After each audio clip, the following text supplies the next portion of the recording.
Thank you, Consul General Omori, for your kind words. Now I would like to introduce John Simba, who received his master's in Asian Studies at the University of Pittsburgh with a concentration in Japanese literature. He then lived in Japan for 9 years, returning to Boston in 2006. John is a founding member of the Boston Haiku Society, and he is currently working on an anthology of 20th century Japanese haiku poets with translations. John Ziemba heads up the Kaji Aso Studio Haiku Contest, and he will introduce the winning poems today. John will read each poem and speak about it, then the poet themselves will recite their poem. Please enjoy.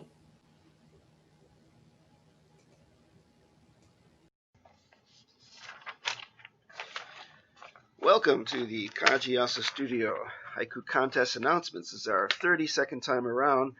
First of all, I'd like to thank all the poets who participated in the contest. We appreciate their patience. The winner normally is announced in May, but, well, as we know, this has not been a usual year. Also, we normally gather at the Kaji Aso Studio for the awards ceremony, but again, this year we must hold our presentations online. In a way, it gives us more opportunities as our participants come from all over the country, all over the world, and now location is no obstacle. A brief word about haiku contests and why we do them. As I said before, this is our 32nd. Why have we been doing this? Once in a while, in response to the promotions we send out, we get somebody who bristles at the idea of a haiku contest, charging money, giving out prizes. How sordid. Well, okay, you got a point, but first of all, this is a labor of love for all the organizers and the judges. Of course, nobody's paid, and if there's more money in submission fees than there is in prize money and expenses, and sometimes there's less. When there is more money, it's a nominal amount. That goes to the Kaji Aso Studio, nonprofit organization here in the heart of Boston. We hold the contest to promote the writing and appreciation of haiku, and hope it gets people talking and thinking about this unique literary form. Of course, the judging of poetry is a very subjective matter. While we do think our choices are good ones, excellent ones, we hope, we agonize over them and fully recognize that there are good arguments why others, maybe yours, are just as good or better. At any rate, we believe that we've selected some pretty special haiku and senyu and hope that you enjoy them, learn from them, and are inspired to create some yourself, or create more yourself.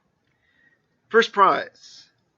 Our first prize is by Michele Harvey of Hamilton, New York. Yesterday's news outpacing me. Spring breeze.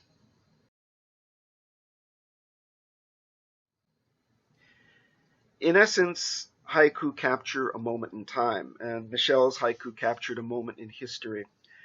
While we were holed up inside, the cold waned and the world greened over once again, but from what seemed like a strange distance. Most of us spent more time trying to keep up the whirlwind going on in all of the screens that we were lost without, but perhaps more lost with. Yes, the news had bearing on our lives before, but this time it dictated the smallest aspect of our lives, in many cases being able or not being able to go outside and feel the spring breeze. And no matter how much we try to stay abreast of all this vital information, it never seemed like enough. Of all the haiku related to this unusual year that we received, many of them were quite good.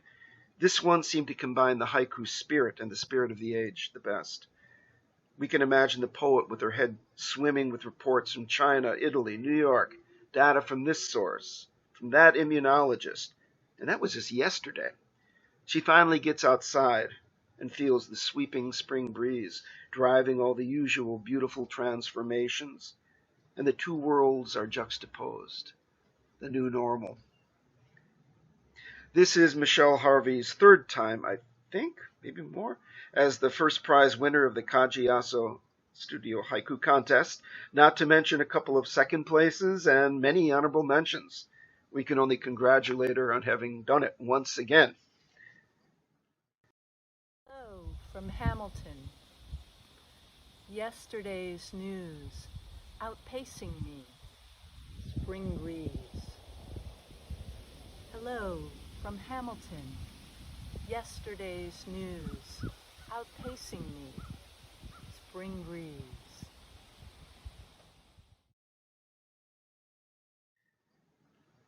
Second prize goes to Jeff Hoagland of Hopewell, New Jersey. Cricket Song, Night Sky Turning.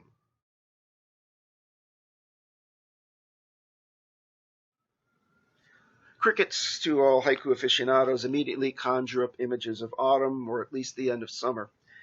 There are countless wonderful classical Japanese haiku about insect voices, solidly placed in the season word dictionaries in the fall, and they suggest the turning of the seasons, the earlier darkness, the cooler days, and even cold nights, the hints of coming winter.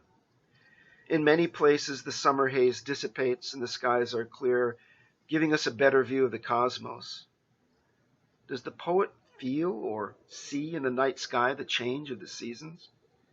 It wasn't so long ago at this time of the evening the sky was still a thin blue, but now the light has gone and the stars are already visible, as if autumn extended millions of miles into the universe, with the chime of cricket song mingling with the stars.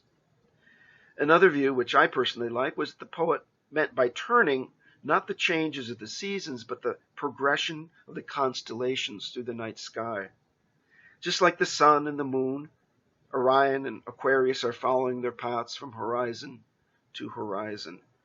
Perhaps the poet hears in the songs of the crickets the music of the spheres, and in a way, the rhythmic, piercing cries of insects are the best representation of those countless points of light in the sky. And all this in 5 well-chosen syllables. Jeff has proven his mettle in our contest twice before with a couple of honorable mentions in 2013 and 2014, and we're sure we haven't seen the last of him.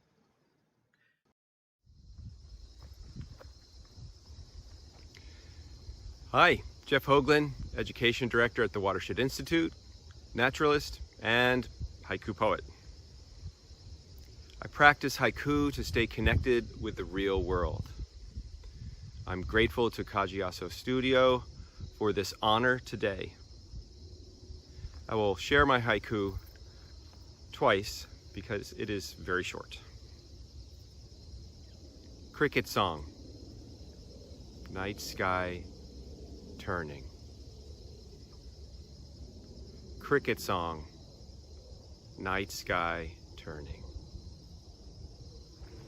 Now I will confess an inordinate fondness for insects. Insects have worked their way into a great many of my haiku. I'm assuming that if you too write haiku, you probably have some insects in there as well. After all, insects are very omnipresent. They are everywhere, and there's over 200 million insects for each one of us. I'm also very fond of the music of nature. Right now at my home, I've been listening to Coyote's song. I call it the Coyote Party. The screech owls have been conversing. And that chorus of the last of the katydids who are surviving these very light frosts and cool evenings are still among us. Crickets are certainly one of those very familiar songs, and I'm hoping that this haiku resonates with some of you in maybe creating a sense of awe, or representing that sense of awe, a sense of timelessness, a sense of infinity. I hope you have a chance to get out there and enjoy nature's music tonight. Again, thank you for this honor. I'm very pleased that Cricket Song has a home at Kaji Aso Studio. Thank you.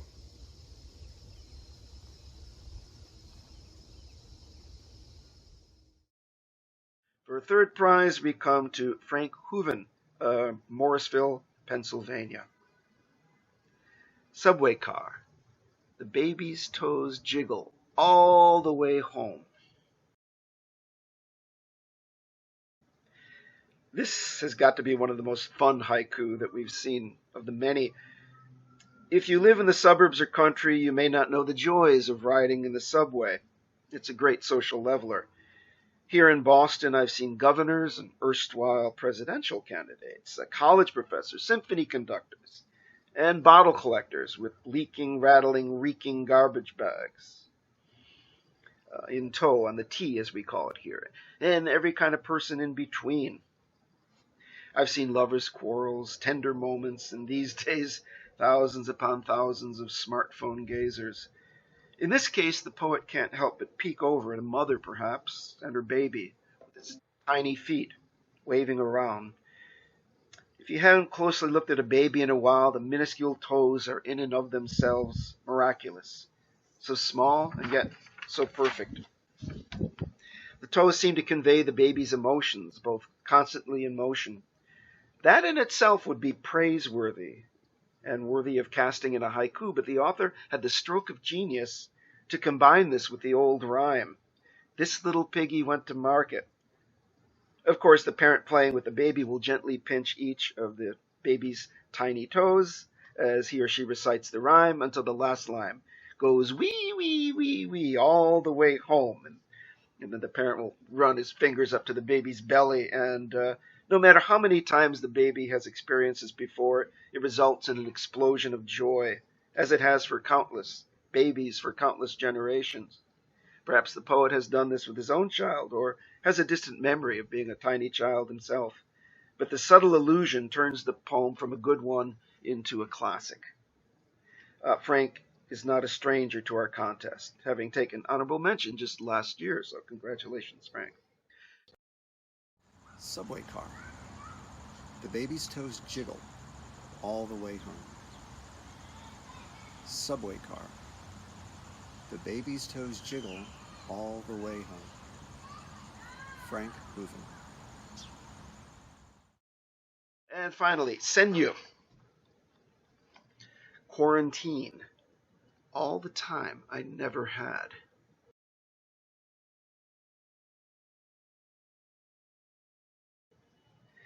Again, here in our Senyu category, we contemplate the new normal. Of course, this Senyu could have been written at any time. We haven't invented the quarantine recently, obviously, but this time it's most likely not a sick person isolated from the healthy, but everyone. Lockdown. Shelter in place. No need to go to work. Very limited excursions outside for exercise or to procure essential goods and services. In normal times, this might have seemed like a dream come true. Finally, you have the right, no, the duty, not to do all the things that normally occupies your day. Running here and there, putting in time in the office or shop, traveling. Now you can read or write that book. Fix that leaky faucet. Try out that new bread recipe. But sometimes the worst thing that can happen is to get what you want. For most of us, all that new time we were given disappeared just as fast as it ever did before without that book being written. Or maybe you did bake that new loaf of bread, but so what? This Senyu so concisely depicts what most of us have experienced in the past few months. As with our haiku category, this poem perfectly depicts contemporary life, especially our new life. But this time, as is appropriate with Senyu, the human experience without the realm of nature. Like Michele, Ken Carey of Wakefield is a perennial heavy hitter in our contest, having taken first prize twice before, in 2006 and 2010, and Senyu in 2017, not to mention several honorable mentions. Quarantine. All the time I never had. Quarantine. All the time I never had. The quarantine senru reflects the feeling of going from the busyness of life, where we all long to have additional free time to do all the things that we want to do, to suddenly being confronted with a lot of time and the restrictions of quarantine, which prevent us from going anywhere and doing many of the things that we wanted. So what we're left with is the time. Ken Carrier. So we'd like to congratulate our winners once again, and we hope that this reaches a lot of people. We hope that inspires a lot of haiku. Maybe one of those things that you're doing while you're inside, if this continues, baking bread, writing books, well, churn out a few haiku and send them our way. Thank you very much, and congratulations to everyone.